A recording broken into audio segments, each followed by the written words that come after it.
Yeah, hello everyone. It's evening here. Oh, night rather, 8:30 p.m. Yeah, you're welcome to another session of the Ocean Open Space Discuss. This is a virtual discussion anyway.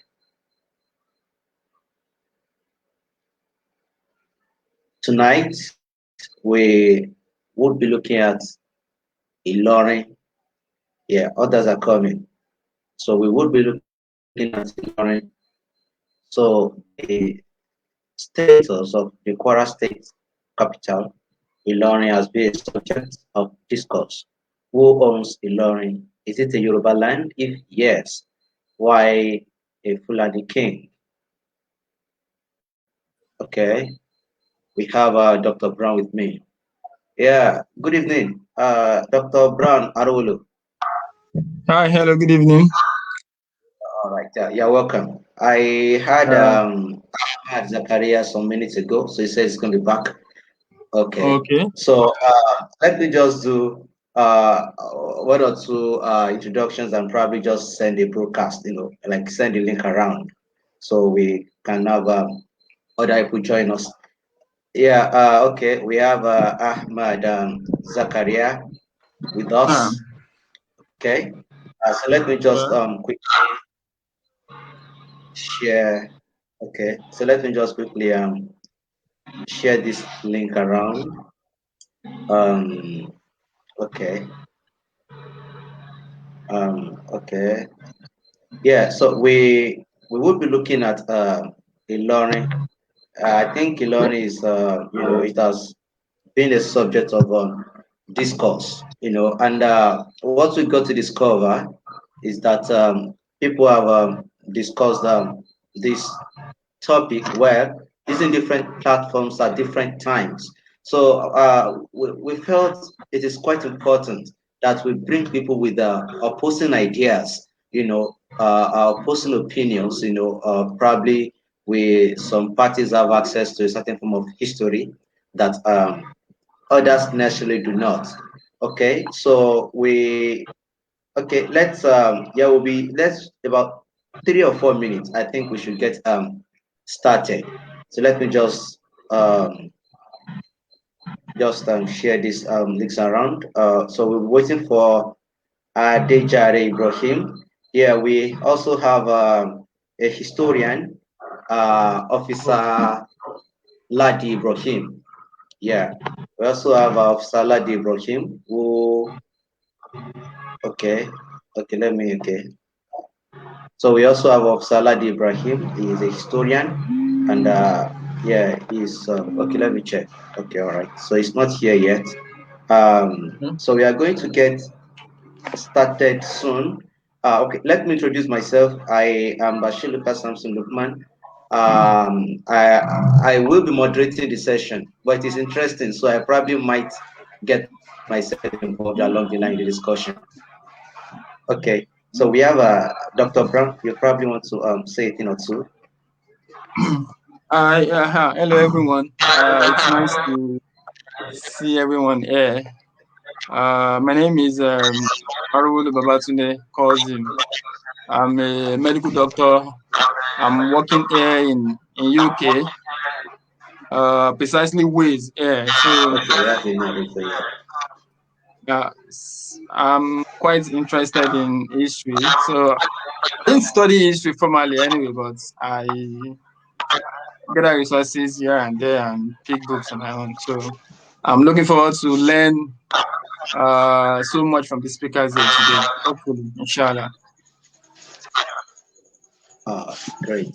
Okay, we have sorry, Dr. Brown. Which position are you taking? What side of history are you Uh, on?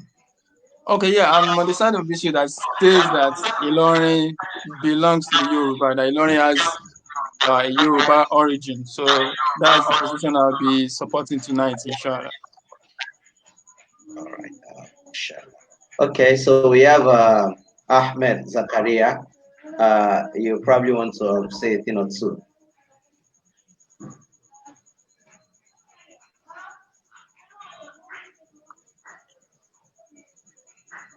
Do we have Ahmed Zakaria? I think he's lost anyway. So we have Ibn Adegboye. Yeah, good evening. Good evening. Yeah, we were together last week at the Freedom Park, and Yes, I exactly. think we had some. Yeah, exactly. So you probably just want to introduce yourself, first few minutes. Oh, okay. My name is Adekunle Taufik, the son of Adeboye. So I studied geology at Ladoke Akintola University. So presently I'm teaching geography and current affairs. So I have this thing for history. So I think I'm going to Oh, be a great. spectator here tonight. So while I listen to our resourceful persons. So I wish Mr. Lad Okay, Ibrahim can great. come up, but if he's not here, I'll just enjoy the show and listen. All right. Please kindly get the link to him. I sent you the link, right? Yes, Yeah. I've done that. I've done Okay. that. Uh, Ahmed Zakaria seems to have issues with his internet because I think he's I think yeah, I wrote an article, was it a week or two, yeah, ago, so on the history of learning. Okay, someone has to mute his audio, I think. Okay, so Ahmed Zakaria had yeah, was here, there, and there. It was like, no, this is what you need to understand. This is so. I was like, oh, interesting. Okay, why don't we have this discussion? So it's going to be quite, I don't know, Mr. Ahmed Zakaria. I think you just fix your network, so we enjoy this discussion.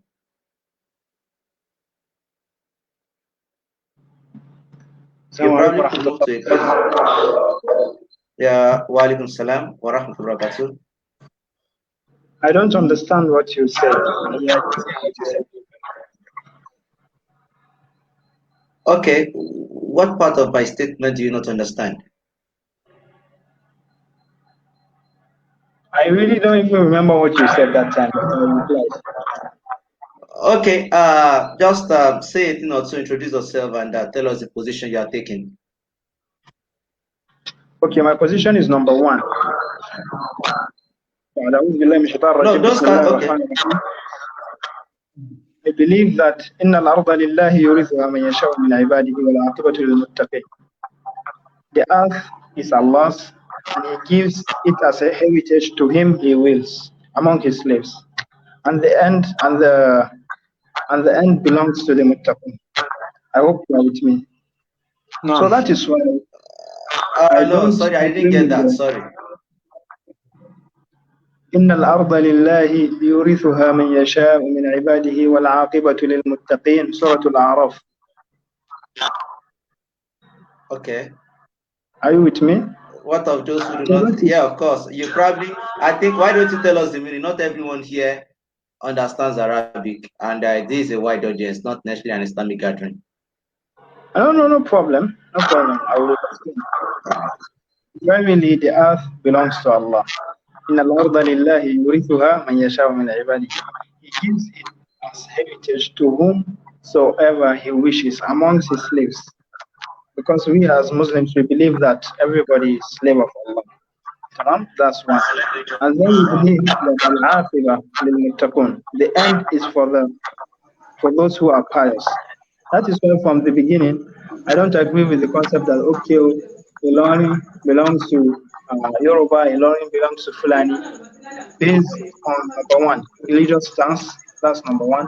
And number two, even historical facts disputes that saying that okay, No, no, Ilorin belongs somewhere. sorry, Mr. Ahmed Zakaria. And so we are not asking you to start the first round of your argument. You understand? We just want to know what position are you taking. So that is what we want to understand before we, yeah, go into the discussion. You understand? After all this, you still haven't understood my position.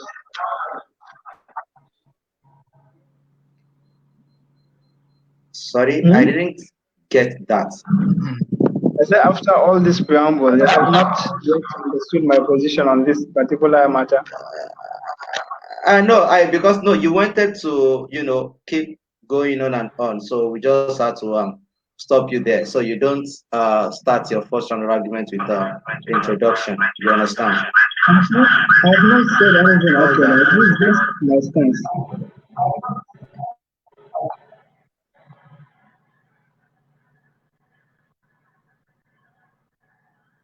I hope you.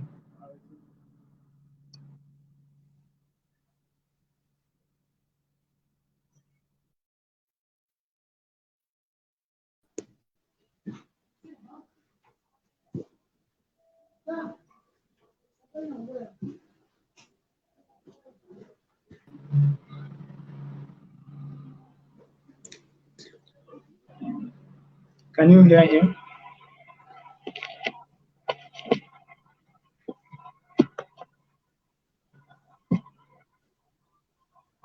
He's muted.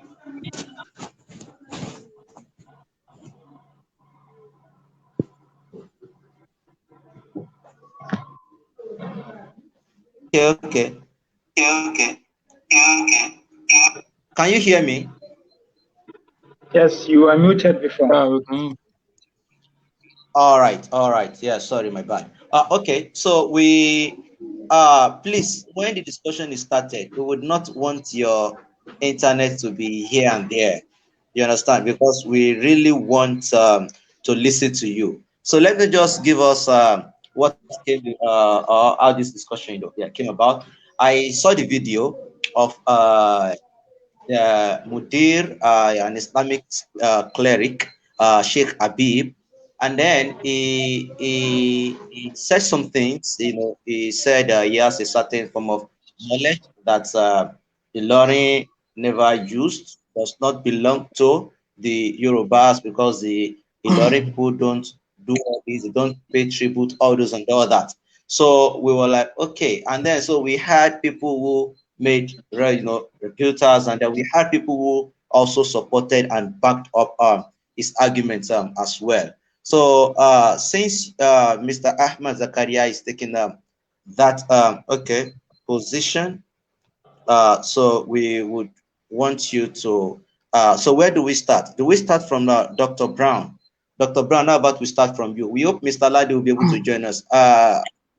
Brother Ibn Adegboye, could you please just keep trying Mr. Ladi, maybe just just a text, probably is just going to join. Yeah, thank you.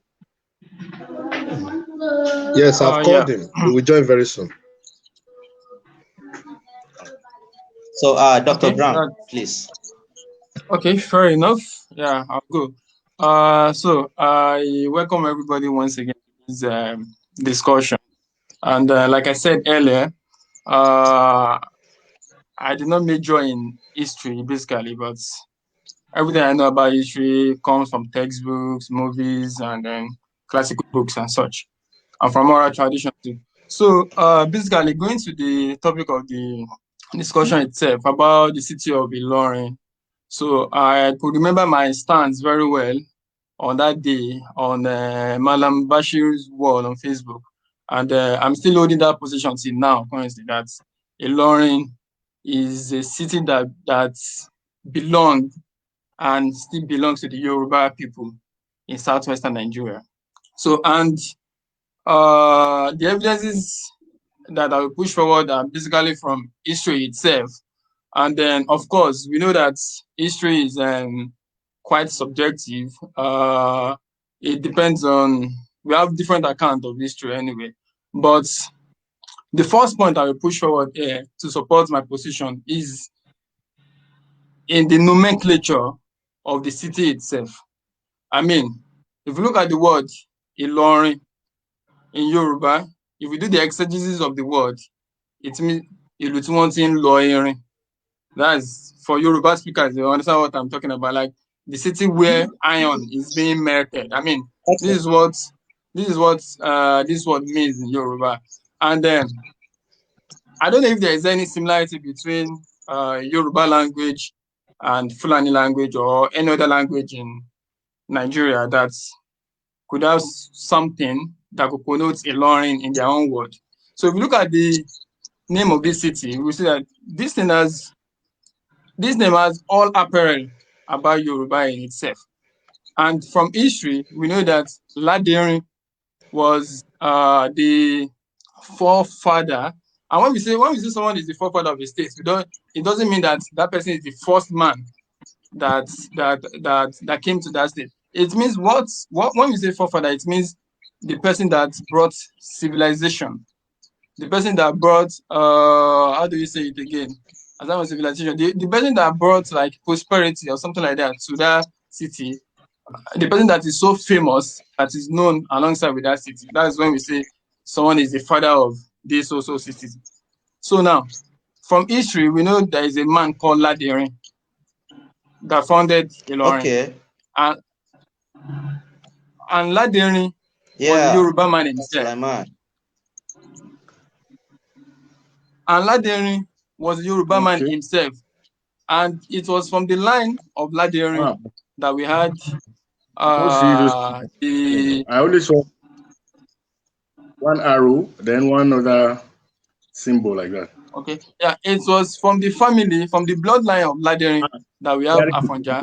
And from history, what we know is that from the family pedigree of Ladirin is that Afonja was the fourth generation of Ladirin, who was the infamous Are Ona Kakanfo that later lost Ilorin to the Fulanis.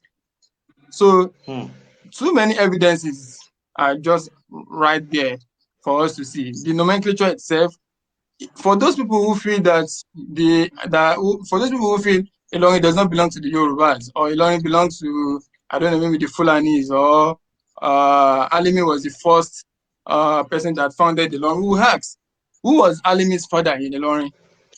Who are his forefathers? Who are his grandfather? Sheikh Alimi was the Fulani man from the Sokoto Caliphate. If you look at it, even at the peak of the extent of Sokoto Caliphate did not extend up to Ilorin. The adjoining cities surrounding Ilorin itself, I mean, the cities you will meet before getting to Ilorin, they are not under Fulani, under Sokoto Caliphate. So how will a caliphate, how will an empire, for example, we have A, B, C, D alphabet, how will an empire extend from A to D without crossing B and C? I mean, it doesn't make any sense to be sincere. So that is my own position. Okay.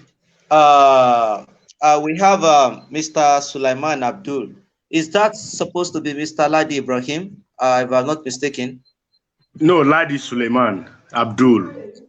Ladi Sulaiman. You are welcome, sir, and good evening. Oh, thank you very much. All right. I think we spoke earlier, and I explained why we are having this gathering here to discuss, the history of Ilorin. And I think you must have heard part of what.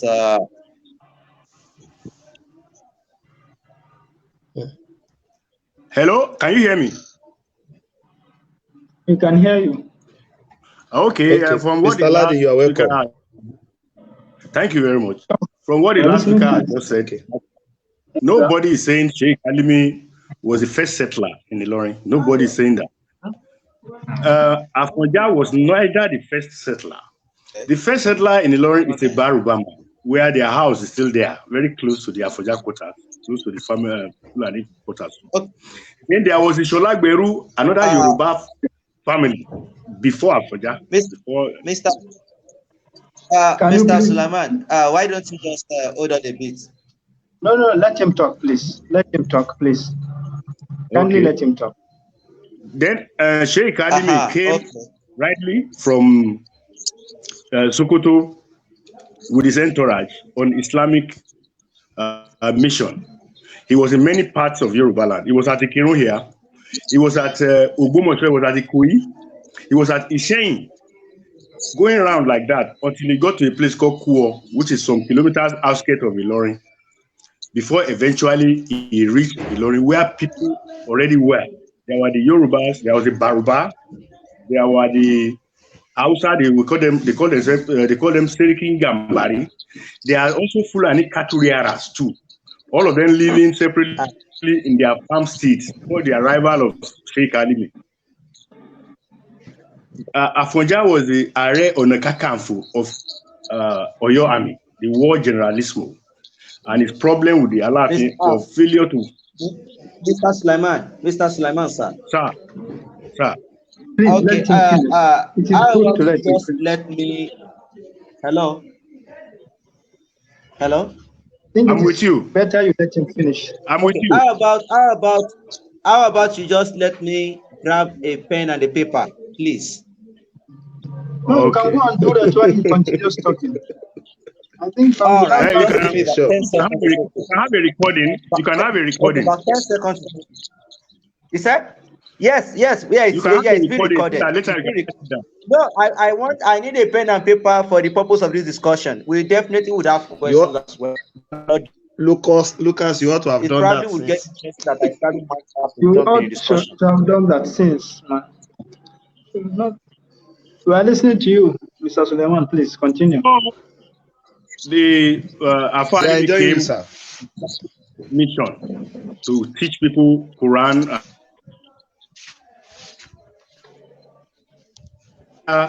Nobody was ruling Ilorin prior to this time.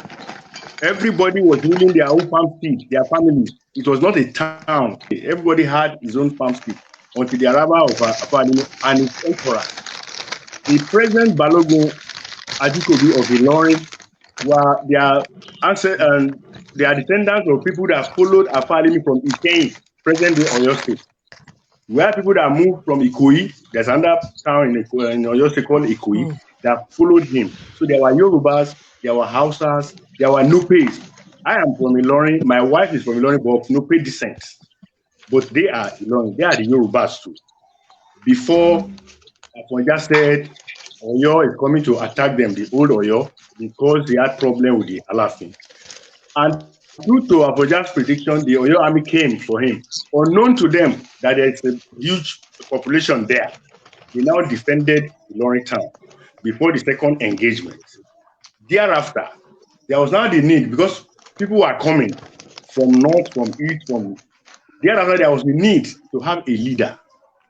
The consensus of the majority of the people fell on Afalimi, who declined, said no, he is not interested in rulership, but Islamic evangelism purely. Now, but if they insist, he has a son called Abdul Salam. Abdul Salam now became the first emir, not even Sheikh Alimi. He said he's not interested in emir. It was the consensus of the people, apart from Abuja, who felt uncomfortable with that arrangement. So there was problem with them, and in the process, I think he died. And Ilorin, as we see ourselves, whether you are Yoruba descent, you are Nupe descent, you are Hausa descent, you are Baruba descent, we have seen ourselves as one united in Islam. There's nothing you can do. I see the Yoruba Ilorin and Hausa Ilorin, the Nupe Ilorin as my own brothers. We are so united under Islam that it's very difficult for an outsider to come and break into us. So thank you. Oh, okay. Thank you very much. All right. Thank you. Sulaiman. Thank you very much for that input, that submission. Dr. Brown spoke, firstly, and he said some things, and we have Malam Abdul Ghani Saad from Ilorin who said this Dr. Brown had been reading too much Reverend Johnson books. Okay, someone we should discuss Reverend Johnson's History of the Yorubas. All right. So, and then we have Malam Sulaiman Ibrahim. Yeah, he also gave his own submission. So we want to hear from Ahmed Zakaria. And the topic here is who owns Ilorin? Okay, so please. Bismillah. As I have said in the beginning, إِنَّ الْأَرْضَ لِلَّهِ يُرِثُهَا مَنْ يَشَاءُ مِنْ عِبَادِهِ. We as Muslims believe that all lands belong to Allah. It is Allah that gives it to whomsoever He wishes. That's number one from the beginning. So number two, when we come to this Ilorin, I don't think that topic that you say who owns Ilorin is the correct thing to say. Because if we come to issue of ownership, you will go deep, deep, deep in history from 1 BC, 2 BC, 3 BC. You will go there, and that is like a waste of time. You should ask, how did we come to this discussion? First of all, we are talking about Sheikh Habib and what he said. Sheikh Habib, if you listen to the thing that he said, you will understand the things he's saying. It's not that I agree with everything that Sheikh Habib says, always, no. But on this particular issue, he's absolutely correct. First of all, he said that Ilorin is not under Alafi of Oyo.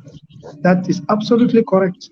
When you look at the Yoruba kingdoms, there have been a lot of Yoruba kingdoms and a lot of Yoruba states. They are different. We have the Iwos, we have the Egba, we have the Ekiti, we have the this. All of them are different. So when we say that these people are paying Isakole to Alafi of Oyo, that's a big lie. Ilorin doesn't pay to Alafi of Oyo. That's number one. Number two, when we speak about the ownership, we have to look at the kingdoms that were surrounding this area before the arrival of Sheikh Ali. We have the Borgu kingdom, which is also the Barubas, the Borgu kingdom. We have also Dunupes, and then we have the Sokoto, the Hausa empires, even before the jihad. We have the Hausa Bakoy and the Banza Bakoy. I hope you are following me. So if we go back like that, we'll come to know that most of the Yorubas that occupy Ilorin, most of them were victims of the civil war that was occurring in Oyo. Most of them, they were victims of the civil war, and not that they are the first inhabitants.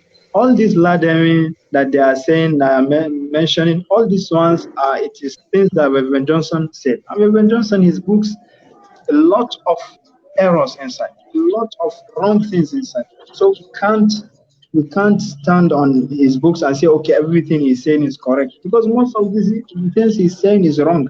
And he's trying to put tribalism inside and say, okay, Ilorin belongs to the Yoruba, Ilorin belongs to us. All these things will not benefit anyone. We have to stand with facts. From the beginning, we have said that Ilorin, as Father Sulaiman said, Ilorin belongs, the ones that were there before even Laderin came, before Afonja came, were the Barubas. They were there. They came and met them there, and they welcomed them there, and they stayed there peacefully. Most of the Yorubas that come from Oyo, they used to stay there. Those that were running away from the civil war that was happening between Alafia and Afonja and all those things. So when they came there, they met with Sheikh Alimi. Sheikh Alimi is from Birinkeli. His father is Malan Jantan. It's written in history books. So this Sheikh Alimi, his own aim is to propagate Islam. Ad-da'wa ila Allah. That's his main aim. He doesn't care about power. He doesn't care about all those things. That's not his aim. And some historians even dispute the fact that, okay, if you look at Sheikh Alimi's jihad and Sheikh Osman Danfodio's jihad are a little bit different. Just that they are related in some things, but they are a little bit different. Because if you look at Infaq al-Maysur, fi Tarikh Bilad al-Takrur, you will see that the mention, Sheikh Sultan Muhammad Bello, he did not talk about Ilorin a lot, or he did not talk about Yoruba lands a lot. It is Sheikh Alimi that focused on that area. And it's not like they sent him purposely for jihad in that area. That's why if you see the history, Sheikh Alimi was teaching. He went to Ishain, as he mentioned. He went inside the Yoruba lands, propagating da'wah, doing da'wah to Islam, teaching people, preaching. That was his work. That was Sheikh Alimi's work. Later, Afonja came to Ilorin to meet them. As he mentioned, he came to Ilorin to meet Sheikh Alimi. Some authorities are even of the opinion that Afonja too became a Muslim. It's just that his Islam will not be like that of Sheikh Alimi, because Sheikh Alimi definitely has more knowledge than him. So the Islam of Afonja will be the kind of Islam that is mixed with all those idolatry beliefs, all those things. Until today, if you go and meet the descendants of Afonja, you will find them as Muslims. So, and as he mentioned, there is Shola Behu of Kosima. He too was a Muslim. So Are you if you see talking about my article now? you said, Are you talking about my article now? Or no, I'm not talking about your article. This thing is bigger than your article. Your article is just all right, okay. So like Beru, okay, all right. As mentioned in Samuel Johnson's book, right? Sholak Behu, yes, he mentioned Sholak Behu, but it's not based on him that I'm basing that mention. No, Samuel Johnson sorry. is not There's a something I want to reliable understand. reference. Mr. Ahmed Zakaria, I think there's something we should just get clearly, all right? Because we would not want to spend all our time here. I think before you go on refuting the idea that Ilorin belongs to the Yoruba, I think you should first of all give us that submission as to how Ilorin does not belong to them. You understand? So when it is time to refute or to make reputations, I think we will state that. I hope you understand. So we can have some form of decorum. I have mentioned before that Ilorin does not belong to the Yorubas. Ilorin belongs to the Barubas. Just like Sheikh Habib mentioned, he said that they don't pay tax to the Alafin. So that is even before the jihad of Sheikh Alimi. And after the jihad of Sheikh Alimi, you will see that the jihad was not just about Yorubas. It wasn't even focused towards Yorubas. It was just a gathering of anyone that was there. You will find the Nupes there, you will find the Barubas there, you will find the Kanuris there, you will find everyone in that place. Their main aim is La ilaha illallah. That's the main thing. It's not all this tribalism. Okay, Yoruba belongs to Yoruba, they came and collected it. All these things that Samuel Johnson was saying in his book was based on tribalism. There is nothing, it's not true. If you go back to Akhbar, if you go back to Damasceni's book, Azhar Riba fi Akhbar Yoruba, you'll find all these things there. And if you also go back to Can you give us the name in the comment section? the name Abi, it is in Arabic, Azhar Riba fi Akhbar Yoruba, Muhammad Masani. He mentioned this there. Okay, you probably could send to me after the discussion. All right. Okay. وأخبار القرون من أمراء بلد إلورين. All these scholars, they mentioned, they have talked about this thing. So that is why Samuel Johnson, Reverend Johnson's book is extremely unreliable when you are talking about the history of Ilorin. He's talking about Ilorin after Islam entered Ilorin. Before Islam entered Ilorin, Ilorin was not known like that, wasn't popular. It was after Islam came and after the unity that Islam brought to the various tribes there that they became a major city in the whole, and they became an emirate and they became a major city. So that is why it is very, very incorrect to come and say definitely that, okay, Ilorin belongs to the Yoruba. It is wrong. It doesn't make sense because from the beginning, it was the aim of Ilorin. The aim of Ilorin is, and the unity of Ilorin comes from Islam. So that is why you will hear that they are saying Darul Islam, Darul Salam. Nothing like Ilorin, Yoruba, or all these things are just fake assertions. Okay. Thanks for your submission, and I hope everyone got you clearly. So we are going to pass the microphone to Dr. Brown Arolo. I think everyone has made their own submissions, so we cannot go into questions, refutations, responses, all those and all that. So yeah, Dr. Brown, over to you. Yeah, again, thank you so much, everyone. Yeah, I just have some things that I've noticed, which I've jotted down here in my jotter. From what Malam Ahmed Zakaria just said now, he said most Yorubas came to Ilorin during the Yoruba Civil War. I mean, this is false. This is false. There were Yorubas living in Ilorin prior to the Civil War, and even the peak of Yoruba Civil War was even after all the events that happened in Ilorin. Yoruba Civil War, the peak, it was after Ilorin, it was after Ibadan defeated the Ilorin at Ikerun. So prior to that, what we had in Yoruba land were just few skirmishes between two Yoruba tribes, like maybe Oyo/Ife and the like, which was just more of slavery than the likes.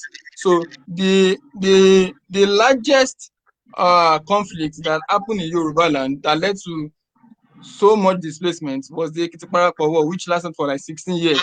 So this was after Ilorin, blah, blah, blah, Sheikh Alimi and the likes.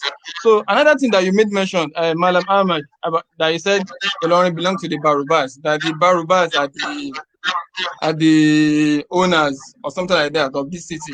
Now we ask this question: if Ilorin belonged to the Barubas and they made it a major city, how come the name of their city is not a Baruba language? I don't know which language you Baruba speak. I don't know who they are. I don't know which language they speak. But how come? Okay, you are the inhabitant of a city. This city is a major city, and the name of your city doesn't reflect anything about your language. I mean, it looks somehow. Okay, for example, maybe you come to maybe United Kingdom and name of their street are in English and the likes. You understand my point? So how can a place, how can we say a place belongs to someone and the name of that city itself doesn't reflect anything in the language of the inhabitants? I mean, these things are conflicting. How can we make this thing to be in agreement to one another? So, and somebody was mentioning Sholagberu and the likes. When he said something again, Malam Muhammad, he said the main reason why Sheikh Alimi was in London was to spread Islam and the likes. Fine, it was to spread Islam and the likes, but also there was a tone of ethnicity in it. Somebody mentioned Sholagberu in the comment section, I don't know. So what we knew, Sholagberu himself was a Yoruba man who was also a Muslim. From history, okay, I will ask you now, Malam Ahmad, who killed Sholagberu? From what we know in history is that Sholagberu was killed by the Fulanis himself again. Meanwhile, Sholagberu was also a Muslim and he was also killed by a Fulani Muslim. So how do we justify that? That the major thing why they were in Ilorin was to spread Islam, was to spread Dawa and the like. I mean, these things are too conflicting. If we take them one by one, they are just, the evidences are too conflicting. They are not in disagreement. They are not in agreement with one another. Okay. Can I reply? Yeah. Okay. Okay. So those are questions. Okay. Mr. Ahmad, please can you please hold yes. it? I think we have to let Mr. Sulaiman say something before we go on to answer those questions. Yes, sir. Please. Okay, this is Sulaiman. Talking about the name of Ilorin. Are you with me? Talking about the name of Ilorin. Yeah. The name Ilorin was derived from one Ojo Isekuse, an itinerant hunter from a town called Shao. They are Yorubas. They used to come there to come and sharpen their iron weapons for hunting. Not that they were staying there. And we are going to sharpen our weapons. They were not from, they were from Shao, usually coming there for hunting purpose, for sharpening of their iron and hunting purposes. Not that they were settled there. That's number one. Number two, Ilorin, as we have said, that somebody own. Nobody can own a town. Like Ilorin, I told you, is a conglomerate of various tribes. Everybody owns his own quarters. The Yorubas, like my father's house, I own it. I cannot go and own your own father's house. That's number two. Number three, if hello, sir. Yes, we can hear you. Okay. Yeah, we are here. In every Yoruba yes, town. We are here. Okay. In every Yoruba town, there used to be some traditions and practices that are peculiar to the Yoruba. We have Egungun, we have masquerade, we have Oro, we have so many other things like that. These things are not practiced in Ilorin. They are not. They are alien. Nobody will like. Even the Yoruba descendants of Ilorin will not subscribe to such practices. So if you say it's a Yoruba town, then all the main traditions of Yoruba are not practiced there. Though the language of Yoruba is predominant, I speak Yoruba very, very fluently, very well. I even answer a Yoruba name. Ladi Meji or Ladipo is a Yoruba name. You know, I still have other names. So then when you say the name of a place, like Lagos is inhabited by Yoruba people, but Lagos is not Yoruba, for God's sake. It's Portuguese, from Portuguese language. Port Harcourt is inhabited by Ikwere people. Port Harcourt is not their language. It's not Ikwere language. If you look at a place like Warri in Delta State, Warri is inhabited by 3 tribes: the Urubos, the Ishekiris, and the Ijos. Is the name of the Ijos Warri? We will call house. Warri is a name, but that does not mean the Ishekiris and Urubos are not part of Warri. Are you with me? Yes. Yes, we are with you. Okay, so the Ilorin eventually became a citadel of Islamic intellectualism, where people, scholars from all over the Yoruba land and parts of Kogi, come for Islamic education. Some later settled there, some went back to go and preach elsewhere. So Islam has become the unifying factor as far as Ilorin is concerned. It's greater than saying somebody is a Yoruba, you are Baruba, you are this. We see ourselves united as one under Islam. And that is why all those practices in other Yoruba areas is not allowed in Ilorin, even by the Yoruba, people of Yoruba descent will not subscribe to such. Thank you. Okay, I think I have a question for the person who just finished speaking now, if I'm allowed to do that. Can I go ahead? Please go ahead. Okay, yeah, that's fine. So you said part of the point you said was that, okay, yeah, you said Lagos is a Portuguese name. For God's sake, Lagos has other names. In Yoruba land, Lagos. Hello? Hello, we can't hear you, Dr. Brown. Oh, okay, fine. Yeah, you can hear me now. Sorry, I muted something by mistake. So now, from your point, you said you made an example of Lagos. You said Lagos is a Portuguese name, a name given to it by the Portuguese traders that set foot in Lagos State. Fine. But we also know that Eko, I mean Lagos is also known as Eko in Yoruba language to reflect the name of the traditional inhabitant of this city. Now, the question now is, what other name, in whether Baruba or Nupe or Fulani language, what other name is Ilorin known for? Is there any other name for Ilorin city? No, that's my first. That's my number. Wait, just hold on, please. Okay, we have a load of questions, and I think that's my number 1 point. I'm sorry. Yeah, that's my number 1 point. My second point, you said because you have to wait, Dr. Brown. Okay, I think you have to wait. All right. So we have pending questions for Ahmed Zakaria. So do we let Dr. Brown go on with his questions, or we let Ahmed Zakaria reply to the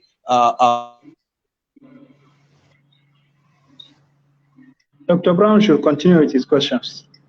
Okay, thank you so much. So that's my first question. My second question is the claim that because Ilorin City normally does not pay taxes or rebates to the Alaafin, that means that it is not a Yoruba town. For God's sake, not all towns in Yoruba land pay tribute to Oyo Alaafin. We have states that are not in agreement with Oyo Alaafin. Example, the Ekiti and the Ijesha, they are not really in agreement with Oyo Alaafin prior from history and everything. That's what we know. And secondly, you said because there are some Yoruba traditions that are not being done in Ilorin, so this reflects that it doesn't really belong to the Yorubas. Me, I'm a native of Ibadan. There are some part of Yoruba tradition that we don't do in Ibadan. For example, the way we do our kinship in Ibadan, it is different. It is very distinct compared to what the Oyo and other parts of Yoruba land is doing. This does not mean that we are not Yorubas. The fact that we are doing some things differently doesn't negate the fact or the hypothesis that we also have Yoruba, we are also Yoruba, or we have Yoruba blood. I mean, if you look at all major cities in the world, the inhabitants of the city are the ones that name their city. Even conquered cities in the world, for example, the Palestinians, we still have names of cities that are Arabic in origin. We have Al-Quds, we have We have Jaffa. If you go, despite the fact that they have Jewish warlords now, and the Jews are trying to like rename some of these cities, but the name of these cities still reflects the Arabic origin of a lot of these cities. So I don't understand how will Ilorin belong to some other people and nothing, no nomenclature at all. I mean, there is nothing. Where is the evidence? Nothing to show. I mean, if the easiest thing to do in any city is to name a city. Please, can we reply? I think you can reply. Can we address come in? that. Yeah, Can we sure. come in, please? Yeah, it's okay. Okay, yes. Okay. Can I come in? Yeah, sure. You can come in. Mr. Sulaiman, speak. Okay. Like, the Dr. Brown said about Lagos having another name, Eko. Do you know the word Eko is not a Yoruba from Yoruba language? Eko is a word from Benin language, B-I-N-I, where it used to serve as their military camp when they were launching an onslaught to Dahomey, present-day Republic of Benin. So that Eko itself is not even Yoruba. Then you talk about Palestine. Palestine is what you call it in English. It's not Palestine, it's Philistine. It's Philistine. That's the Arabic word. It's not Palestine. Palestine is how the English people call it. So if you say the Yoruba, Ilorin belongs to the Yoruba, which Yoruba? Is it from Oyo, from Ile-Ife, from Osogbo, from where? Belong to who? I don't understand. Say it belongs. Where there are other tribes, we have the Kambiris, we have the Gobirawas, we have the Kanuris, we have the Nupe, we have the Yorubas. Yoruba from different places. We have, in Ilorin, we have what they call the Olumo family. They are from Abeokuta. We have the ones from Oyo. We have the Edu family who are from Ede here in Osun State, very close here, who are still. So which Yoruba is saying owns the town? How can somebody just own a place belonging to several, like I said, and those several people have now been united as one. We see ourselves as Ilorin people. We are Ilorins. So thank you. Yes, thank you very much. So in reply to Dr. Brown, number one is because you are confusing yourself. If you will still calm down a little and listen, you will understand the thing.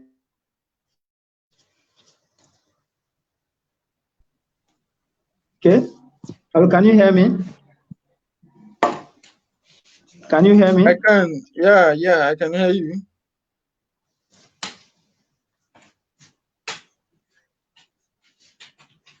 I can hear you.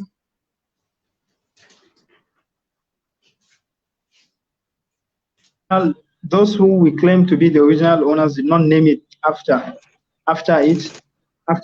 It doesn't mean that they don't have a name for it. Before the Yorubas became the majority in that place has a name. Till date, if you go to Kebbi State, those people regard anything after the river Niger as Kuara. That's what they call it, Kuara. Anywhere you go, you hear Kuara. And even if you check in Faqul Maysuf, the Tarikh Bilad al-Takrur of Sheikh Muhammad Bello, you will see Kuara there, or So these places were known as Kuara. Anything behind that river is Kuara. So that's the name for you. So don't ask where the name Kuara comes. Now the name of Ilorin is capital of Kwara State. Kwara is Yoruba. Have you ever heard that in Yoruba language, Kwara? Kwara itself is the name of the river Niger, the one that they are claiming that Clapperton discovered, or what do they, I don't even understand what they're saying. So that's number one. Number two, just because the Yorubas became majority in Ilorin doesn't necessitate the fact that they own it. As we have said before, there is nothing like we own the land or this land ownership. As I've said before, all the land belongs to Allah. And this Ilorin and Kwara State is united by Islam. It is Islam that united this place. It is Islam. The people pride themselves because of Islam and nothing else. Not tribe, not their forefathers, nothing. It is Islam. That is why they are like that. That's number two. And number three, you are saying that Philistine, number one, is not Arabic. First of all, from the beginning, it's not Arabic. When you say Philistine, it's not Arabic. Because even those who own it before the Arab came, they are not Arabs. Sayyidina Musa was not Arab. قال ادخلوا قال رجلان من الذين يخافون أنعم الله عليهم ودخلوا عليهم القوم. They were not Arabs. They were not speaking Arabic from the beginning. So it was when Sayyidina Umar entered Palestine that it came under the Islamic rule, not under Arabic rule, under Islamic rule. And Sayyidina Umar, he went there alone with his khadim. So that is how you see the way when towns take a long time under people that speak a particular language, they take their culture. Doesn't necessarily mean that okay, the land has been ours since Philistine is not Arabic. Philistine from the beginning is not Arabic. So that is why the Jews are all these things. This is a different issue. If you enter it, it will become a different thing. So the Yoruba language was used as lingua franca in Ilorin. Doesn't mean that it belongs to the Yoruba people. You should not confuse these things. And you said that Alafin, as I mentioned before, Alafin, even the Yorubas themselves, they have empires. They have different empires.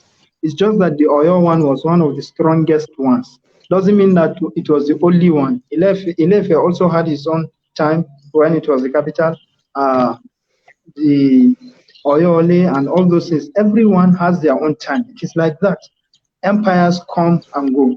But when we are talking about Ilorin and Kwara State in general, the unifying factor is Islam. That's why you see among the local government, you find Kiama, Barutan, Pategi, all those ones, they are not Yorubas.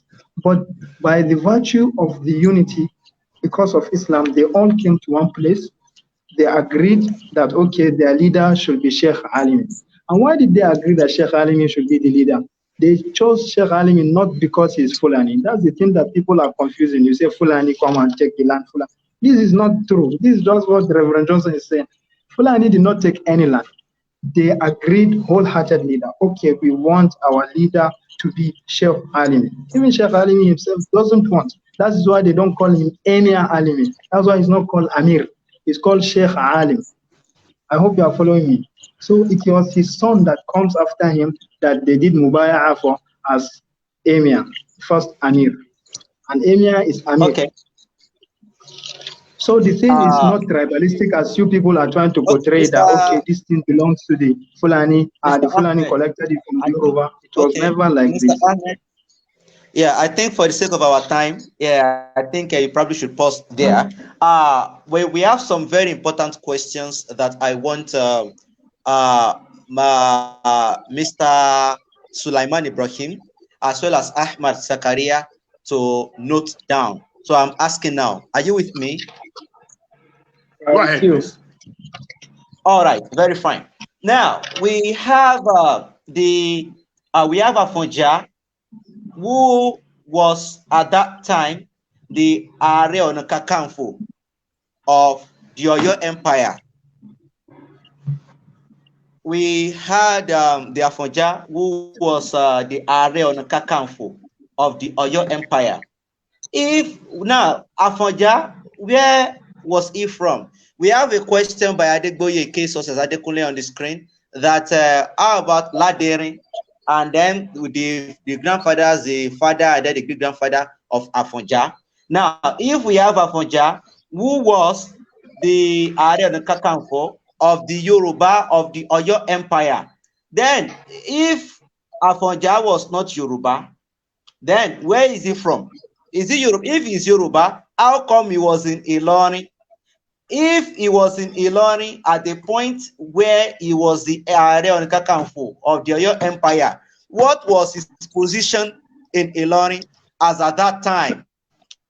That is the first question. Can I come in? The second. Can I come in?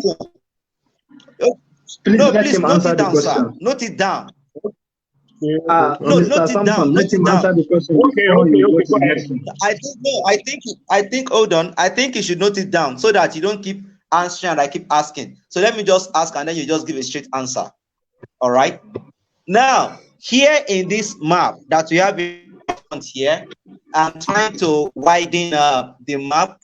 This is the map of the Oyo Empire as at I think as at 1780.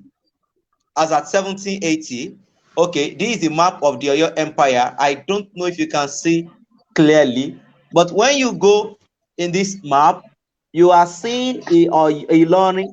Ilorin was a part of the Oyo Empire, and it is so far from the likes of Gobir and Zamfara.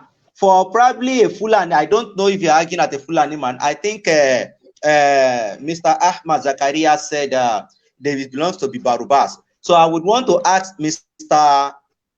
Mr. Sulaiman Ibrahim if he agrees that Ilorin belongs to the Yoruba, to the Barubas in the news.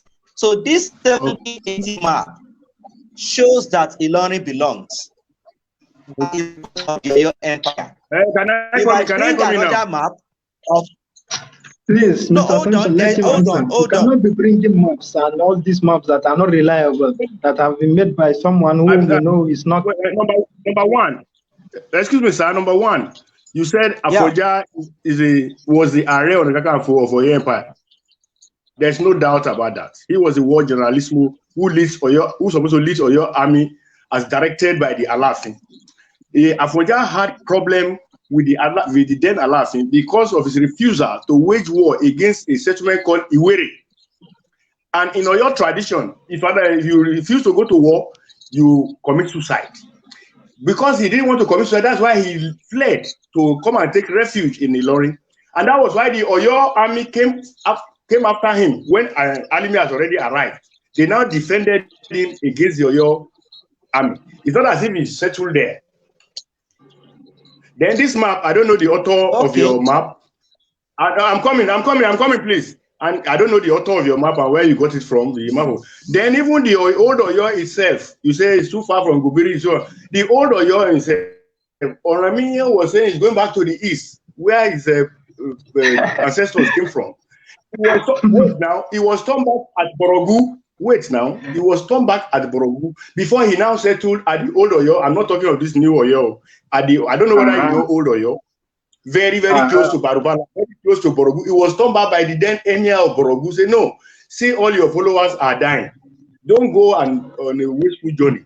You come and say, he settled very close to the Borogu people, even Oramiya himself. Are you with me? Can I come in? So your map, I don't know the source of your map. And the final thing is that what you can do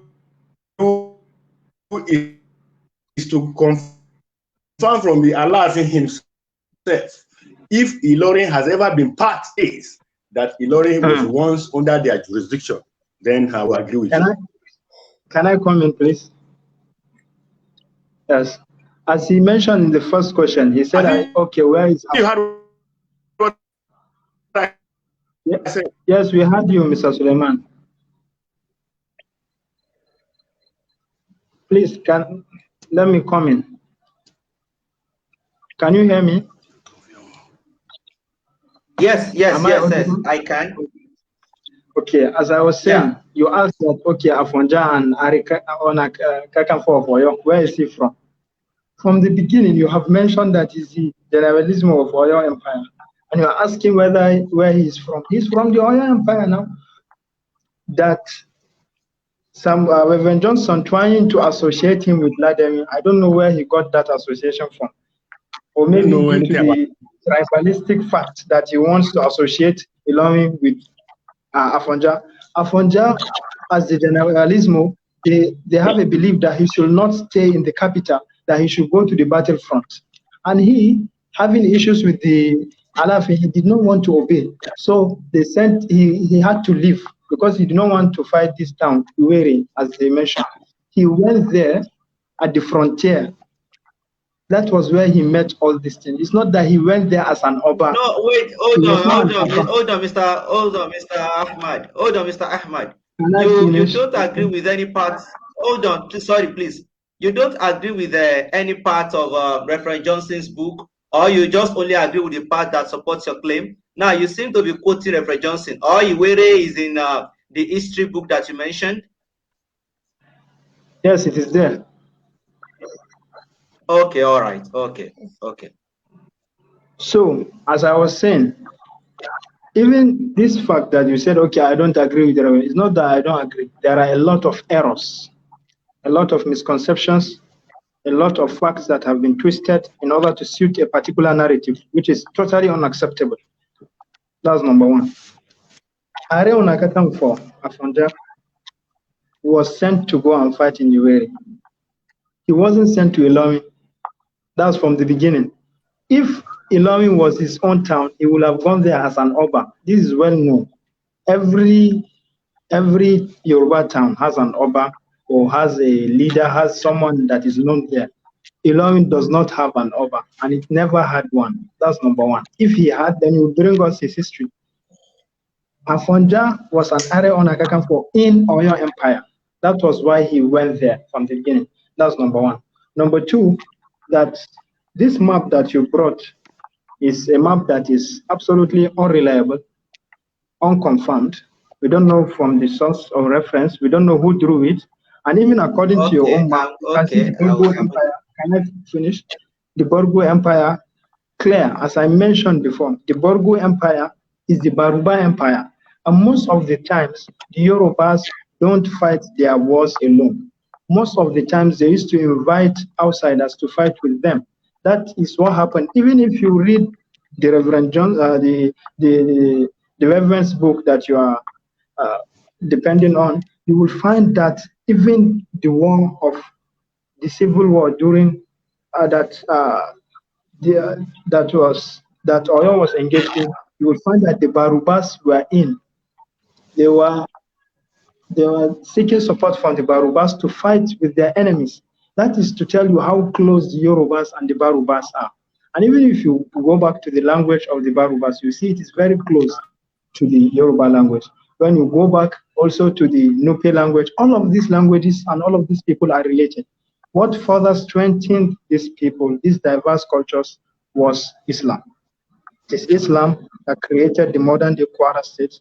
It is Islam that created the modern day Ilorin, and that is the pride of Ilorin.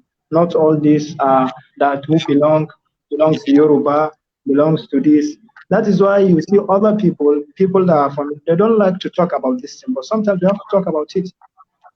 The inception of Ilorin itself as a city, as a strong city, is after Islam came, and not prior.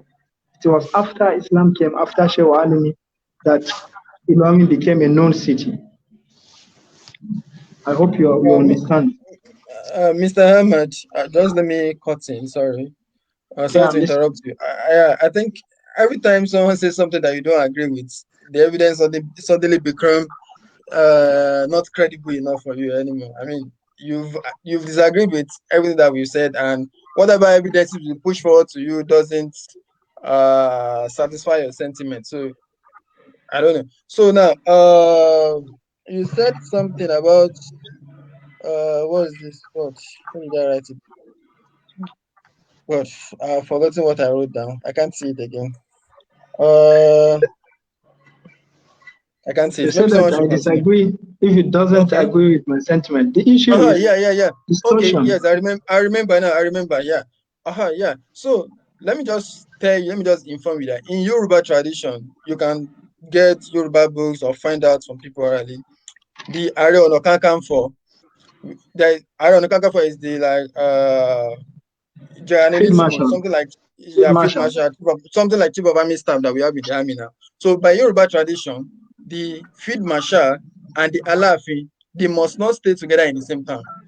So what usually happens is that the Field Marshal must find another Yoruba town to go and lodge, to go and reside. So that was the reason why Afonja was in Ilorin. He can't stay inside Oyo. He can't stay with the Alaafin because that is the rule, that is the tradition. So if Ilorin was not a Yoruba town, why will Afonja be staying there? Why will he reside in Ilorin? Why? Why must his own be different? No, let me just continue. Let me just continue. That's number one. Then number two, you said something like, I don't know, maybe you or maybe Brother Sulaiman, I don't know, that the spreading of the Tower of Islam was the major thing why Alimi was in Ilorin and that the people wanted him there. Now, when the people wanted Alimi in Ilorin, how come the other Yoruba towns surrounding Ilorin were subjugated one after the other? till the towns around Ilorin that do not want Sheikh Alimi to be with them, they were subjugated by Ilorin forces, one after the other, until they almost got to Oshogbo/Ikirun before the tide of the war turned over. I mean, we are not trying to separate Islam. Of course, most of us there, we are Muslims and we are happy about Ilorin and everything. We are not trying to like differentiate Ilorin from Islam, or we are not trying to like remove Islam, the Islamic issue of Ilorin from Ilorin. Of course, we are proud of Ilorin as being an Islamic city. But what we are saying is we shouldn't use Islam as an excuse to cover up all what Sheikh Alimi and his progenies later did to Yoruba land. I mean, after Ilorin, they tried to conquer like almost. Their intention was to come down, to come southwards. That was their intention. And we also had towns had sizable Muslim population, and some of these towns were also raided. So we could see that it's not only Islam that is the factor to the expansion of Sheikh Alimi and his progenies. A tone of tribalism is always there, is also there. So I think we shouldn't hide this factor away from our discussion. We should talk about it. I mean, that's why we are here. Can I come in, please? Can I come in at this point, please? Yes, sir. Please come in. Okay, thank you. Okay, Mr. Sulaiman, over to you. Okay, Dr. Brown, thank you. Your first question was that Afonja was the area on the Kakanko, and they don't stay in the same town with their laughing. But before he came, he didn't say in another Yoruba town, but there was a Baruba man who was the first settler in Ilorin, the Baruba man before arrival of Afonja. And Afonja fled from the Alafin because of his refusal to go and wage war against Iwere. He fled outside Alafin's reach. That's what brought him to Ilorin. I met Sholagberu family. He met the Baruba family there. No, that's number one. He didn't meet Sholagberu family. He invited Sholagberu. Sholagberu was from Kuwo or Kuwa, what did they call it? He invited Sholagberu when he got to Ilorin. Sholagberu was not in Ilorin. Afonja invited Sholagberu with some other Yoruba people. Afonja never invited Sholagberu, please. Wait, Dr. Brown, don't interrupt me, please. Yeah. Excuse me, sir. If you are in doubt, if you are in doubt, on a Sunday, you can follow me to Ilorin. I'll go and show you the Sholagberu family. You can hear from them. The Afonja family, you can hear from them. You can hear this one direct from them, not conjectures, putting things together. That's number one. Number two, if you look at history all over the world and in every place, a state is formed either by treaty or by conquest. Either we agree for you to rule or they conquer you. Or you have to conquer so many places to put them together. Everywhere in the world is like that. So there was this expansionist ambition, rightly said, that they were expanding the frontiers, but not under Sheikh Alimi, his successors, the children, including the Yorubas. We have in Ilorin, we have a title called Ajia Ijesha, who is a warrior, but from Ijesha, who participated fully in this outwards expansion of Ilorin. If you read the history of Nigerian police or Nigerian army, when the Igbo came and formed, their first major military expedition was to go and stop Ilorin and Bida from expanding their empires. So if they expand empire, they conquer you, they form rulership. If they fail, if you are the one that win, so be it. So conquest is all over the world. The Igbo man colonized us because it conquers us. The Native Americans, the Cherokee Indians, the Wadok Indians were the natives of America before the Europeans migrated to go and dominate them there. So all over the world, it has been like that. Oduduwa came from Arabia to come and dominate people here. So everywhere you see in the whole world, it has been like, it's either by treaty or by conquest or by both. Thank you. Thank you very much, Mr. Sulaiman. Yes. Dr. Brown, let me just ask. Hold on, Mr. Brown. Let me ask a question. Please hold on, Mr. Ahmed Zakaria. I'm going to give you the microphone now. But there's also one question I want us to note, which is very important. Now, I have been in a whole lot of places here in Nigeria anyway. I've been in Lagos, been in Ogun, been in Ekiti, been in Osun. I'm in Osun at the moment anyway. Been to Abuja, been to Kano, been to Kaduna, been to, you know. So now, one thing here is that when I go to these cities, when I was in Benin in 2018, I would hear, you know, names that has to do with the region. You understand? So you have different names, the streets everywhere. You know, I don't go to Ibadan now, and then 70% of the names of the streets and the places in Ibadan. Hold on, no. So we please just let us get the question right there.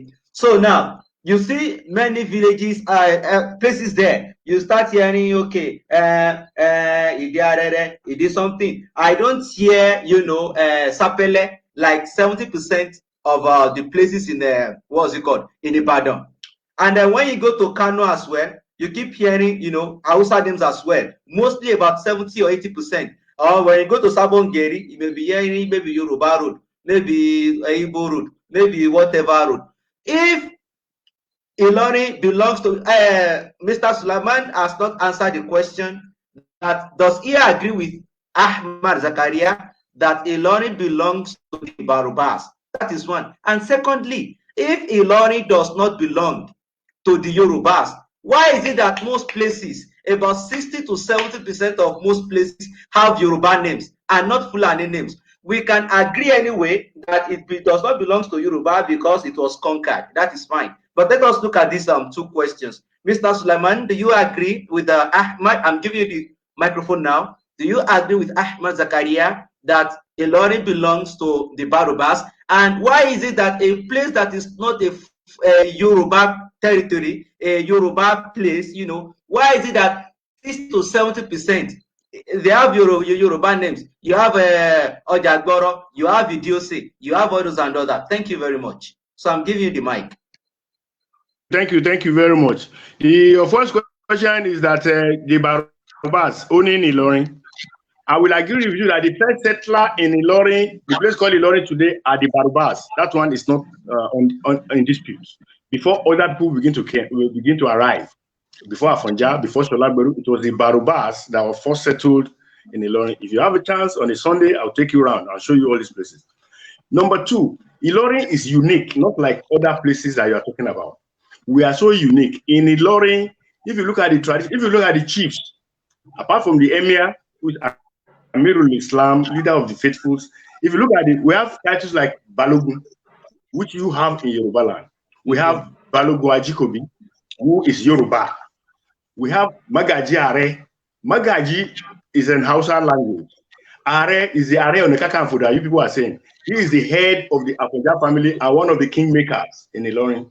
The Balogun Ajikobi. Then we have the Balogun Fulani, who is not the Fulani of the Islamic scholars. They are Fulani herdsmen that settled there. Then we have Balogun Gambari. The Balogun Gambari, they are Hausas from Zamfara. Are you with me? So we have the title Balogun Gambari, Balogun Fulani. We have the Ajia, which is a Hausa title, occupied by a Yoruba man, Ijesha. You have a place you call Popo Giwa. Popo is a Yoruba language. Popo, that's this area. Giwa is an Hausa word for elephants. Popo Giwa. So Ilorin is unique. That's how you see everything mixed up. We have positions like Galadima, which is not part of Yoruba. We have Balogun, which is part of Yoruba. On Idi Day, as they are blowing trumpet or blowing kakaki, you see people playing the Yoruba traditional drums. Gidi, gidi, gidi, gidi, gidi. Just like they are playing alligator, they are playing kakaki. We are mixed, we are fused together, and we are happy as we are like that. So it's not for you to say, Yoruba own this one, Yoruba own that. No. Yoruba don't own, Yoruba can only own his father's house. The Hausa man own his own. I own my own. I cannot go and believe my own and say, I'm owning your. Who owns Osogbo? Is it somebody, one person that owns Osogbo? I mean, everybody owns where his father stays. Mr. Sulaiman, when we say certain person own a place, It doesn't mean it's just a figurative. It's a figurative speech. When you say Figurative Yoruba speech. own, which So Yoruba now own? Is it Yoruba from Ife? Is it from Okay, Ondo? well, Is it from Osun? okay, then I don't want to digress. Then we will say, according to Ahmad, then we will say Lagos belongs to the Benins. That one have been said before. They have said this one since a long time, that Lagos belongs to the Benin. Those three men with those caps, what are they? Are they Yoruba elders? Gosh, they are Yoruba elders. Yeah. They are Yoruba elders, Abi. No problem. That's not the topic of the discussion.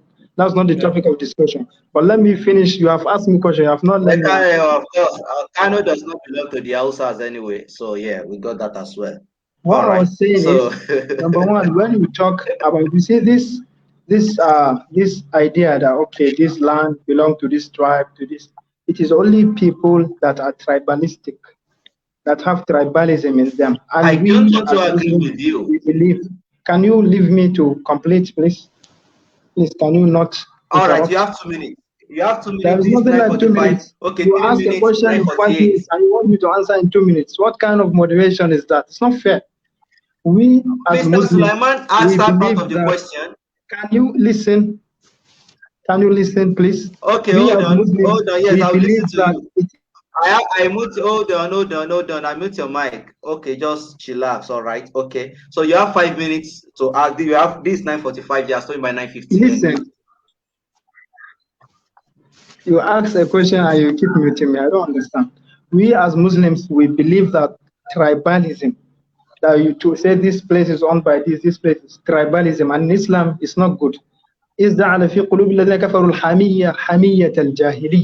That is what Allah mentioned is ignorance that causes this kind of say, okay, this land belongs to this man, this land belongs to this man. That is why Mr. Sulaiman is shying away from answering whether, okay, this land belongs to this Barubas or this. For me, I was clear. I'm telling you, the first settlers in Ilorin were not the Yorubas. So it was the Barubas. So the Yorubas cannot come and say, okay, we own the land. There is nothing like that. This land belongs to Islam. And this land is unified because of Islam. All these people here, the Barubas, the Nupe, the Kanembu, any tribe you see there, they are there because of Islam, not because this one is Yoruba, this one is all this one is rubbish that the Reverend this thing is putting in his books. We don't believe that. And when you talk about feudalism is part of the things that was encouraging expansionist ideologies. If you check the Oyo Empire, it is a feudal empire. They believe in war. They have cavalry. They expand. They enter the home, take slaves, raid. That is how it was before. That is how it was before. I'm not saying it's right or wrong. That is how it was before. And you find that among these people, you find that they are followers. You find Hausa, you have Kanuri, you have Fulani, you have this. So when you come and say, it's tribalism, tribe, you are talking about things that you don't know. Ask the people who know, and they will tell you, Sheikh Alimi, most of his followers were from the Yorubas. Because when Islam came, it freed them from slavery that they were in. Because most of the people who followed Sheikh Alimi were slaves in Oyo. Once they come, as I've mentioned before, they were in civil war. Once they come and win you, they'll take you as slaves. That was when we have the transatlantic slaves, in which more than 70,000 Yorubas were taken as slaves. Most of the people, they ran away from slave trade to go to Ilorin because Ilorin was peaceful. And once you are a Muslim, you are free from all those rubbish that they will take you to do sacrifice with you, do all those masquerade, all those rubbish that they used to do. They don't do that in Ilorin because it's a land that is unified because of Islam. And it is tribalistic to say, okay, this land belongs to Fulani. Even the Fulanis don't claim that Ilorin belongs to them. And nobody ever said that Ilorin belongs to the Fulani. It's out of tribalism, modern tribalism that is in people's heart that will say, okay, Ilorin belongs to Fulani. Nobody said that. Even the Fulani, they don't say that. Just because the king and the emir is a Fulani doesn't mean the land Ilorin belongs to him. Nobody said that. It is you people that are saying that. And the Yorubas too. And you said that, okay, most of the towns are named. These are things that you should go around the world. This Palestine that I was mentioning, if you go 200 years before, you think all the name of the towns would be in Arabic? Damascus, Dimashq, the capital of Syria. It's not Arabic now. It wasn't Arab before. All these ones were under the Roman Empire. But now all the streets are in Arabic. So because of that, we say, okay, it's Arab land, is this? All the people who even chase you away, they said these lands were conquered under the name of Islam. Most of these lands were Islamic, so they don't care, okay, tribe, Yoruba, Fulani, all these things that we people are fighting over. That's not their aim. Sheikh Alimi was not tribalistic. It is you that is thinking about tribalism. It was never about Fulani, because his own aim wasn't even to come and to Fulani to dominate. That was never his aim. Their aim was Allah. Their aim was Islam. Their aim was propagation of the deen of God. Nothing else. All this. Mr. Ahmed, so let me just ask you some few questions. You mentioned something that Dr. Brown. Yeah. Dr. Brown. Yeah. Please, before you ask the questions, let me make some clarification. Okay. All right. So we here are all privileged to be Muslims because this is not necessarily an Islamic gathering anyway, but we are privileged here to be Muslims. And as much as Ahmed is using Islam to back up his argument, I think I also, in my own right, as a Muslim as well, who has some understanding of Islam, would like to disassociate some things from Islam too. It is except we want to apply some certain form of mischief. You know, that is when we start to argue that why do I need a passport to go to America? Why do I need a passport to go to the UK? You know, the American knows his land, and that is why Nigeria had to collect independence, gain independence from the colonial masters. If, well, like we agree that the land belongs to Allah as well, then why do we have to gain independence from a country? We leave it to them. The Arab man knows his country. He knows his land. Very simple. Allah says in the Quran, Allah says that Is that a question? Are you asking a question or are you trying to explain something? Who chase you away from your land, from your house, or fights you on account of your religion. So every man, everyone, as much as the land belongs to Allah, as much as wherever you build your houses, your settlement belongs to Allah. In some certain senses, they become your hold on. No, don't interrupt me. They become your right. So if we want to say Nigeria, you know, the country, you know, as Nigeria does not belong to Nigerians, hold on, and then it belongs to Allah, and so Nigerians do not have a claim, you know, to claim their land. They don't have a right to claim their land, and then the Americans, and then the Indians. Now, I want to think that is a little bit of mischief. So yeah, every man has his own land. We have the argument, but we have to just make one or two clarifications. So hold on, I'm done. So the idea that all the land belongs to Allah, and that it is tribalism that makes us, you know, wanting to say this belongs to me. If not, the prophet could not have migrated and also wanted to get back to the holy city as well. Please, Dr. Brown, you could go on. Yeah, no, Madam Ahmed, Assalamu alaikum, Madam Ahmed. So I just want to clarify something which Bashir Lucas has also clarified. This your idea about that all land belongs to Allah. Everyone knows that one. We are not in dispute about that one. But using that as an argument on this Ilorin issue, I mean, that's trying to be simplistic. I mean, it doesn't. You make that's the simplistic approach, and trying to make it simple, you end up turning everything to become a very complex situation. I mean, we should ask ourselves, what is the essence of nomenclature?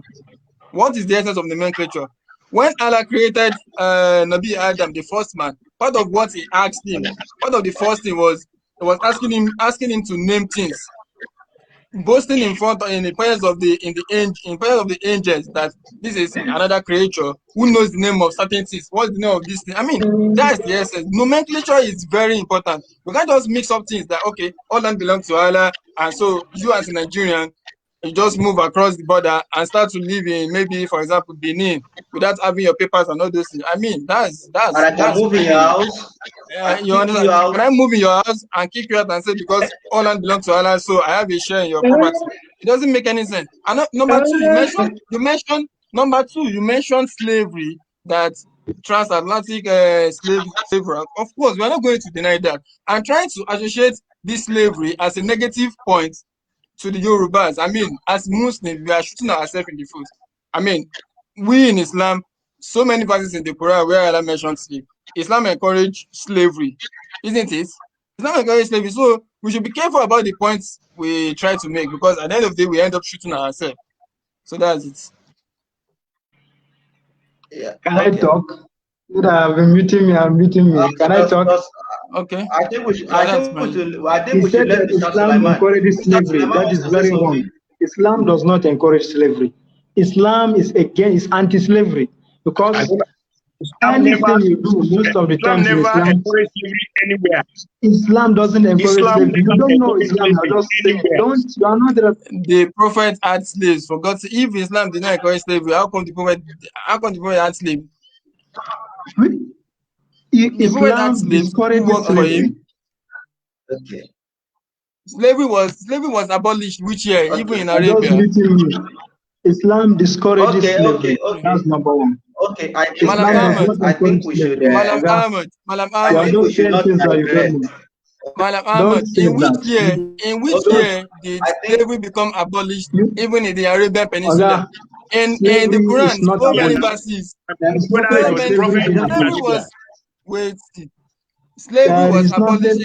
Slavery was abolished in the Muslim world in which year? No, I mean, there are so many verses of the Quran that talk about slaves. During the time of the Prophet, Islam discourages slavery. Wait, during the time of the Prophet, whenever the Muslims win a city over, Islam discourages slavery. Okay, all right. Let us. No, I mute everyone. I mute everyone. No, okay. We still have Ahmed. Okay, hold on. Yeah, okay, all right. Let's get back to the discussion. Why, Ahmed, you keep unmuting yourself? Please wait, please. Mr. Ahmed, you are quite. I don't know. Okay. Don't hold on. You will talk. Hold on. You will talk. Yeah, exactly. Yeah, like that. So I don't want us to lose focus. Yes, I don't want us to lose focus. So you probably just don't want to go deep into slavery, all those and all that. So we always have all the time to discuss a whole lot of topics. So we can actually just do that some other time. So let's get back to the main point of our discussion. And we spent about 1 hour 30 minutes already. So we can just do about 15-20 minutes more, so we'll get to bed. So let's get off the slavery discourse and move on. All right, so everyone has their mic. All right. So thank you, moderator. This is Sulaiman. Going back to your topic, excuse me, moderator. All right. Yes, we can hear you. Okay. Going back to your topic. Is Ilorin belong to Yoruba or something? The topic is somehow.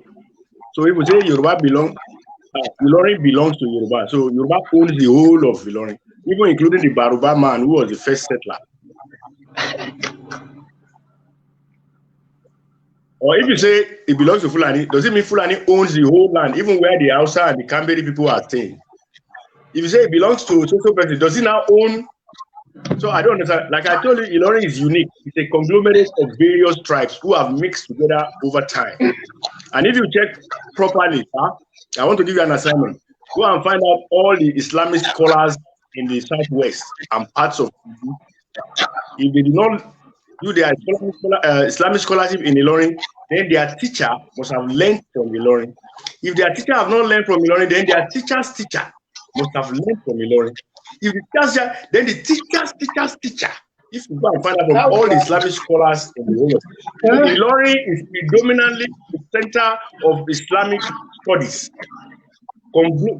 consisting of so many tribes mixed together, intermarried everywhere. Like this,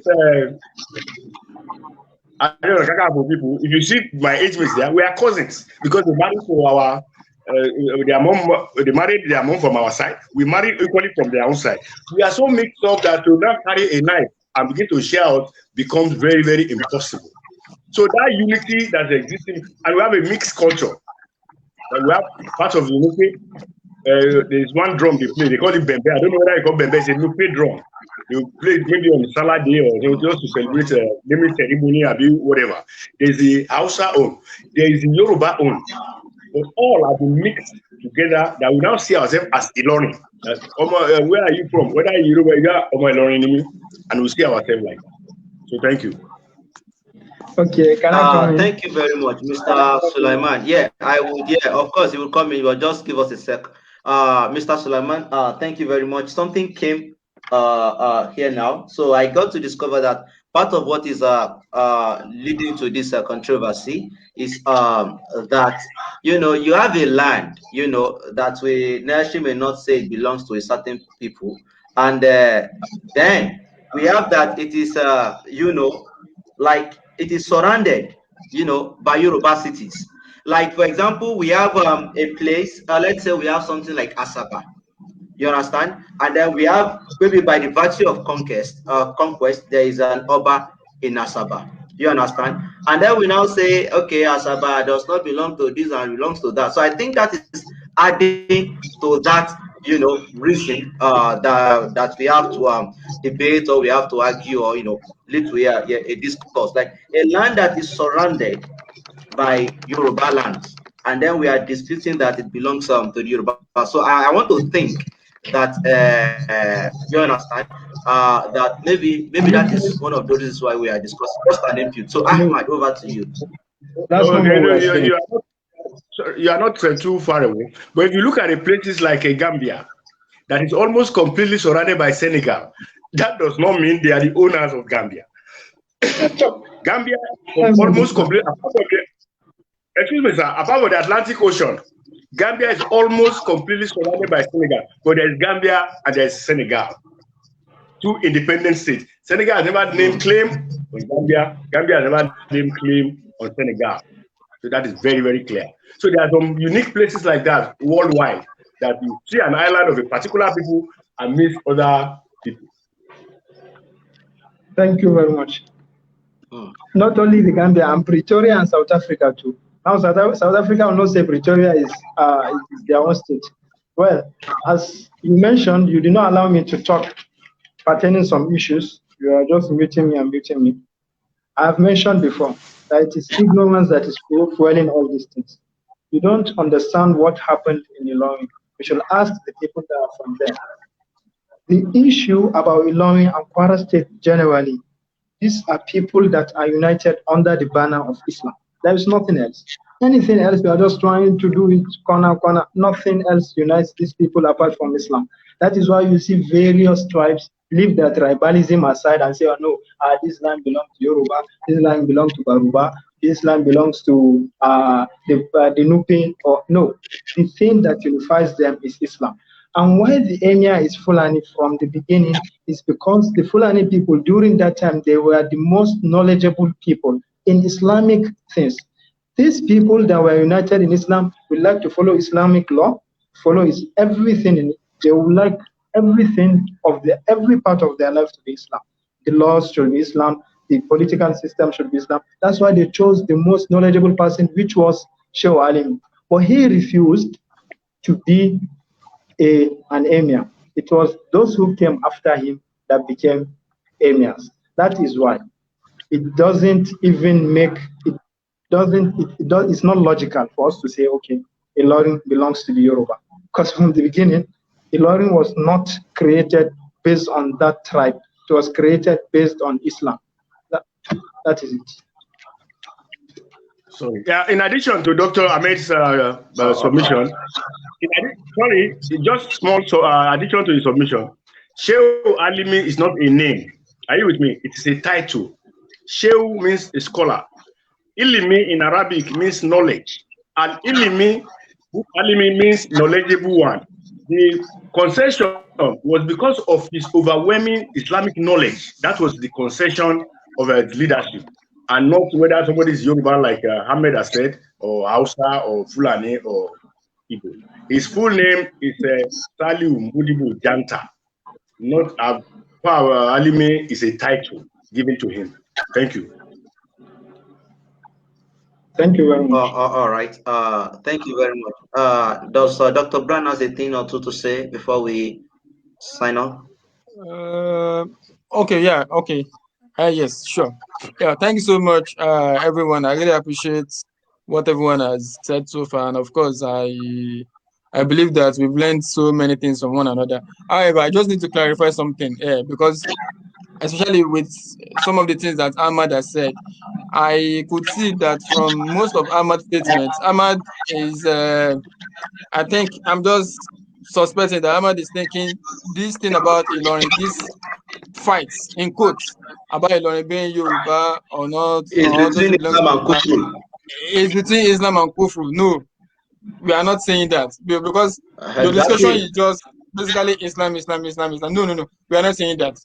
I'm a Muslim. Bashir is Muslim. We are all proud of Ilorin and everything.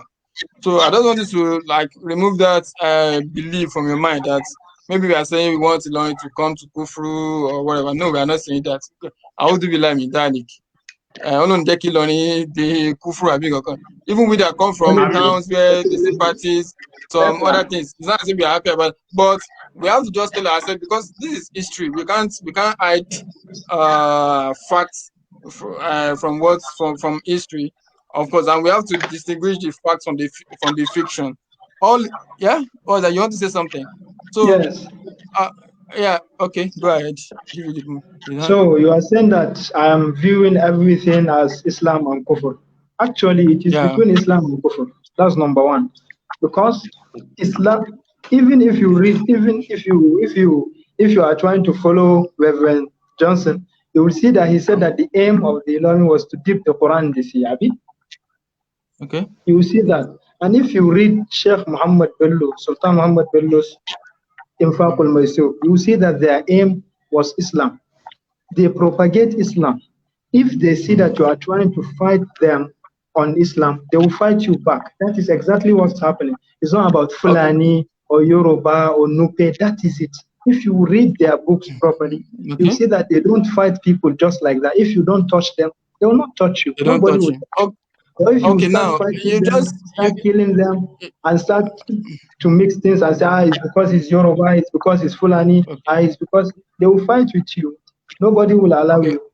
Okay, Madam Ahmad, you just opened another bag of questions for yourself again. You said they have, now, what is Ilorin people? I mean, in those days, what were they doing in Oshogbo? Why were they attacking Oshogbo?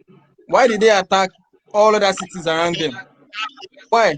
Why is it that until the Ibadan people had to come from Ibadan to save Oshogbo and other Yoruba towns? I mean, it doesn't, all these things, if we just look at these things from, I don't know. It doesn't make any sense to me. I mean, what you just said now, that they were only trying to spread Islam.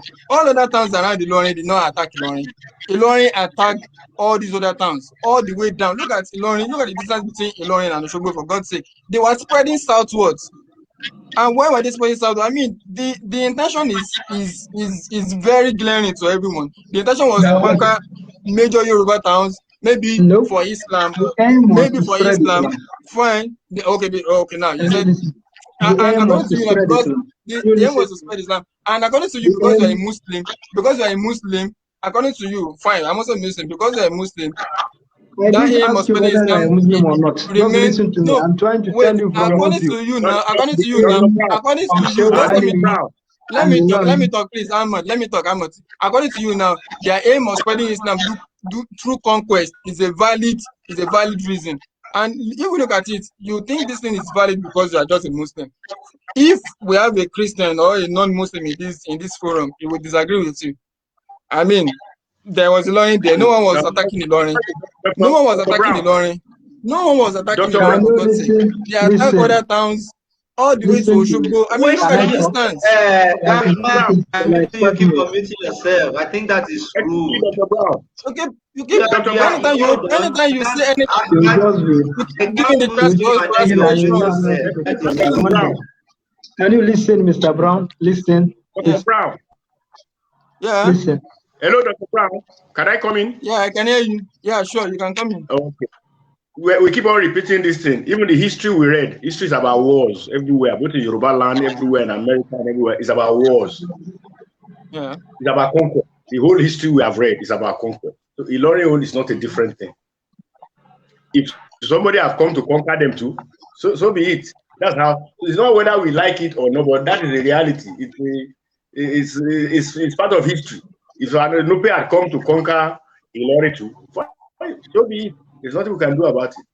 So if Ilorin too has, like I told you, if you read the history of police and the history of Nigerian army, what the first chapter you will see that when the Igbo created the Nigerian Constabulary, with the Nigerian regiment, the army, their first major military expedition was to stop Bida Empire, Bida Emirates and Ilorin Emirate from their expansionist ambition, because it was disturbing the British trade of Royal Niger Company at Lokoja.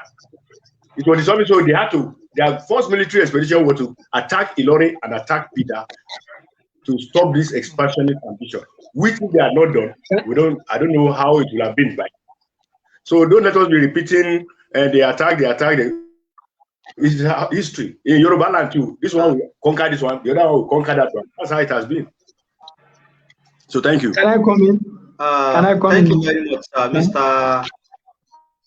Ahmed. You don't allow me. I will note you keep on muting yourself. Hello. Okay, hold on, please. Hold on, please. Thank you very much, Mr. Sulaiman. What I have understood from history is that expansion was the norm of that time, and we have many of these towns, whether it was the Ottoman Empire, whether it was the Crusaders, whether it was Israel, in fact, whether it was the Oyo Empire. We were going on expeditions upon expeditions upon expeditions. In fact, you see the Jews or the Christians, they will see how when you read how the Israelites or the Hebrews, when they chased away the Jebusites and a whole lot of people, they saw it as the Lord's work. So it depends on what part of history favors you that makes you support a thing. If Yorubas are probably in 1700 had expanded to England and we claim England now, I would feel proud as a Yoruba man. Okay, exactly. If the white man also comes and takes over my land, since I'm at the receiving end, I'm like, why would they do that? Exactly. So I think I am not in disagreement with the idea that every state, as at that time, we had expansion here. I want to understand that part. But one part here that led me to, write an article I wrote on that is that now that, for example, Israel, we know that the land that the Israelis they are fighting with the Philistines also. When we go back to history as well, it does not belong to them. So if they use the Bible to support the idea that Philistine or some part there belongs to them, we know at a certain point they were written of history as well. But we still have to recognize the fact that, okay, at this point, though, you are there and something happened at a certain point. So my own disagreement here is that if Ilorin was surrounded by, Yoruba states, Yoruba towns, cities, and the Are Ona Kakanfo was, the Alfonja was the Are Ona Kakanfo of the Oyo Empire also. If we do not recognize that fact, we want to distort history because this history favors our sentiment, either tribe or something. So I think that is where I have a disagreement. Whether it is the whether it is the expedition of the Oyo Empire, it was the norm as at that time. But how about history and what it says? So where do we distort, and to what extent do we make those distortions? So that's my own submission. So excuse me, sir. I have told you what brought Afoja to Ilorin as the Are Ona Kakanfo. He had problem with the Alaafin for refusal to fight, to wage a weary war. That was what, because Alaafin will definitely, you cannot disobey him and stay alive. You have to commit suicide. So we have told you what brought him there. And when he came, he met a Baruba man. Okay, do we now everybody should vacate Ilorin and leave the Baruba people there? We have told you what brought Afoja there. And when he came there, he met people, not even only the Baruba, he met other people too. That's correct. So as I was saying, The main issue, Ilorin, the main basis on the establishment of Ilorin is Islam. Any expedition, any war that you see that Ilorin takes with Ibadan or Ilorin with Oshogbo, Ilorin, all this, there is Islam behind it. Don't put tribalism there. It was because of Islam. It's because of the spread of the word of God. This is known since before, since Dawla Umayyah, Abbasiyya, Uthmaniyya, all the wars, Futuh, taking of Constantinople, all those things, it was because of Islam. So don't come here and try to say, no, Islam doesn't know. We are not having that discussion. We are talking about what happened. Ilorin did not fight Ibadan just because of trade roads or because it was because of Islam. And most of those Yoruba towns at that time, they were hampering da'wah. They did not allow da'wah to take place. When you enter Yoruba towns with your Quran, they seized it. Even your Reverend Samuel, he acknowledged that they seized it. Even the origin of this fight was that one man, he was with his Quran and it was stolen in the market. And then they said, Allah said they should return it and they refused. Don't so go there. Can you listen to me? Can you give me? I don't interrupt you. I don't interrupt you, but you like interrupt me. Can you listen? Listen, just listen. Can you listen? The problem is you don't listen and then you mute my mic when I'm talking. It's very unfortunate. I don't know what kind of moderation is that. You don't allow me to finish the idea that I'm trying to pass around. So the main issue is that Ilorin we are not having a discussion whether it belongs to Yorubas or Fulani or Kanuri or Nupe or Baruba. We are saying that Ilorin is established based on Islam. The establishment and the unity of Ilorin and Kwara State in a whole is because of Islam. That is why you see various tribes, cosmopolitan, various tribes. It's not made of just one unique entity and say, okay, it belongs to the Yorubas. All the rest, they came. They are foreigners. They were this. All this is rubbish, actually. Even if you go to Ottoman Empire or Ottoman Empire, the ones in Turkey, you will find that they are mixture, Armenia, that is how Islam does. When it comes to Islam, that is how they do. You don't just look at it from one perspective and say, no, it was Afonja that was there, and then Sheikh Alimi came, and then he collected. All this is distortion. It's misrepresentation. It's not stating out the facts clearly. The fact is, Sheikh Alimi was doing da'wah. He did da'wah to Islam, and some people were trying to prevent that da'wah. And when the Jama'as became strong, they removed someone there, and they did mubaya'ah to Sheikh Alimi. After Sheikh Alimi, even though he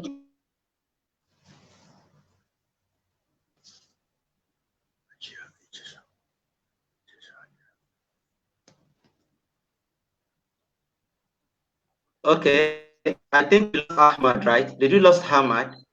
Can anyone hear me? Yeah, yes, I can hear you. I can't hear Ahmed. I think his network. Okay. Maybe he has poor reception. I wanted to clarify something. Okay, I wanted to clarify something he was saying earlier because I don't understand and I need to ask him to watch his language. He really needs to do that. He made mention of something. I think that was between Balogun and the Bashir and the Obaole about the Quran. And as much as I could remember, so because he's using Samuel Johnson to his advantage, and at the same time as well using it to also, so I remember that the Oba Aule actually defended the man who owns the Quran, and I do not think exactly. So I don't exactly. So I do not think that at that point the Muslim man was distributed in Oyo, and Islam had even been in Yoruba land before the jihad of Shield and Fodio. So I think he needs to be back to say something on that. For me, I'm very objective. I just want to be.